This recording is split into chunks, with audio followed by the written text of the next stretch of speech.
Perseroan meyakini kuatnya pipeline calon investor serta tingginya minat terhadap kawasan industri Kendal akan menjadi pendorong utama pencapaian target tersebut. PT Jababeka Tbk tetap optimistis mencapai target marketing sales sebesar 3,75 triliun rupiah sepanjang 2026 meskipun kondisi ekonomi global masih dibayangi ketidakpastian. Perseroan meyakini kuatnya pipeline calon investor serta tingginya minat terhadap kawasan industri Kendal akan menjadi pendorong utama pencapaian target tersebut. Corporate Secretary PT Jababeka Tbk Mulyadi Suganda mengatakan hingga kuartal 1 2026 marketing sales telah mencapai sekitar 540 miliar rupiah atau sekitar 14% dari target tahunan. Adapun sebagian besar target marketing sales tahun ini diperkirakan berasal dari kawasan industri Kendal dengan kontribusi sekitar 2,5 triliun rupiah, sedangkan sisanya berasal dari kawasan industri Jababeka di Cikarang. Dari sisi permintaan lahan masih didominasi investor asing, terutama dari China dan sejumlah negara Asia lainnya. Sektor yang paling aktif meliputi consumer goods, tekstil, pusat data, baterai hingga industri bahan bangunan.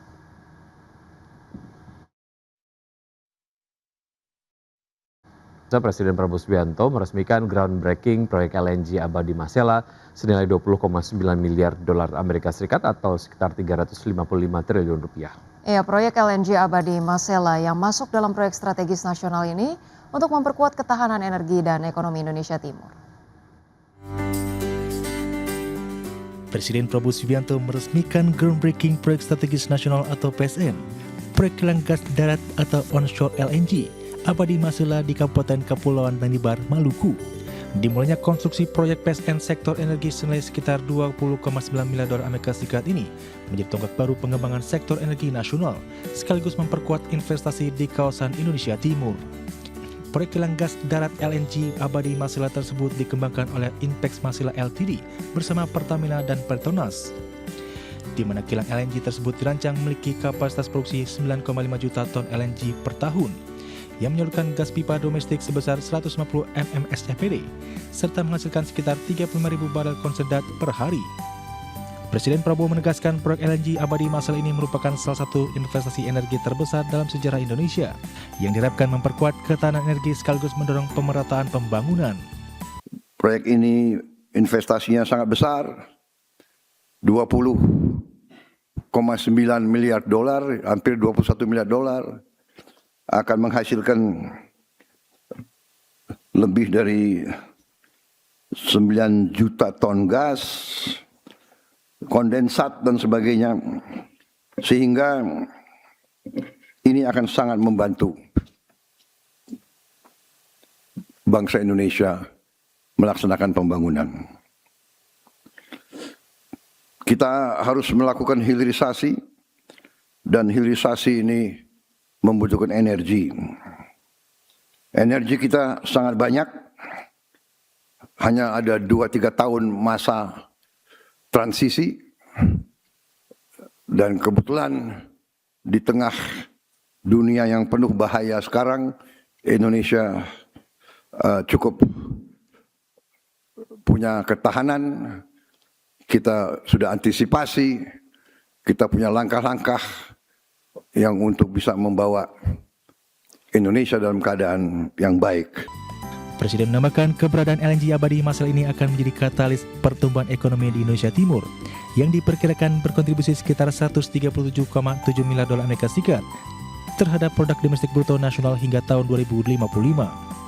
Selain itu, proyek LNG Abadi Masela ini juga akan mendorong tumbuhnya industri pendukung, memperluas peluang usaha bagi UMKM serta membuka kesempatan kerja yang luas dengan mengutamakan tenaga kerja lokal dari Maluku dan Kabupaten Kepulauan Tanimbar.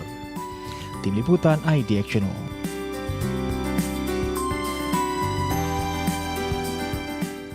Pemirsa, Ketua Komisi 11 DPR RI Muhammad Misbakun menyatakan proses demutualisasi Bursa Efek Indonesia kini menunggu terbitnya peraturan Otoritas Jasa Keuangan. Sementara itu OJK menyebut 3 lembaga negara yang diberi ruang untuk masuk dalam struktur kepemilikan bursa nantinya yaitu Bank Indonesia, Kementerian Keuangan dan Danantara. Ketua Komisi 11 DPR RI Muhammad Misbakun menyatakan proses demutualisasi Bursa Efek Indonesia kini menunggu terbitnya peraturan Otoritas Jasa Keuangan. Adapun sebelumnya, Undang-Undang P2SK yang resmi berlaku pada tanggal 17 Juni 2026 mengamanatkan bahwa pengaturan pelaksanaan demutualisasi Bursa Efek Indonesia dilakukan melalui POJK. Kepala Eksekutif Pengawas Pasar Modal, Keuangan Derivatif dan Bursa Karbon OJK Hasan Fauzi menjelaskan, sebelumnya aturan mengenai demutualisasi Bursa Efek Indonesia direncanakan melalui peraturan pemerintah yang disusun oleh Kementerian Keuangan. Namun dengan perubahan regulasi, pengaturannya kini dilakukan langsung melalui POJK. Selain itu, OJK juga tengah merumuskan ketentuan mengenai pembatasan kepemilikan saham agar tidak ada satu pihak yang mendominasi kepemilikan mayoritas di Bursa Efek Indonesia. Sementara itu, Ketua Dewan Komisioner OJK Frederika Widyasari Dewi menyampaikan bahwa penyusunan POJK demutualisasi bursa merupakan salah satu inisiatif kebijakan baru yang tengah dikebut oleh Otoritas Pengawas Pasar Modal. Ia juga menyebut Undang-Undang P2SK terbaru secara eksplisit menyebutkan 3 lembaga negara yang diberi ruang untuk masuk dalam struktur kepemilikan bursa nantinya, yaitu Bank Indonesia, Kementerian Keuangan, dan Danantara. Berbagai sumber untuk iDiactional. Pemirsa, jumlah warga Amerika Serikat yang mengajukan klaim baru tunjangan pengangguran turun pada pekan lalu. Kondisi ini menunjukkan pasar tenaga kerja masih relatif stabil, meski laju perekrutan dan pemutusan hubungan kerja atau PHK berlangsung melambat. Departemen Tenaga Kerja melaporkan klaim awal tunjangan pengangguran turun 8.000 menjadi 208.000 yang telah disesuaikan secara musiman pada pekan yang berakhir 11 Juli. Penurunan ini terjadi setelah jumlah klaim sempat melonjak pada akhir Mei dan tetap berada di level tinggi hingga pertengahan Juni. Kini klaim kembali ke kisaran yang menurut ekonom mencerminkan kondisi pasar tenaga kerja dengan pola slow hire, slow fire, yakni perekrutan maupun PHK sama-sama berlangsung secara lambat. Data tersebut memperkuat pandangan bahwa pasar tenaga kerja Amerika Serikat masih bertahan dalam kondisi stabil meski aktivitas perekrutan belum kembali meningkat secara signifikan. Stabilnya pasar kerja menjadi salah satu faktor yang terus dipantau The Federal Reserve dalam menentukan arah kebijakan suku bunga ke depan.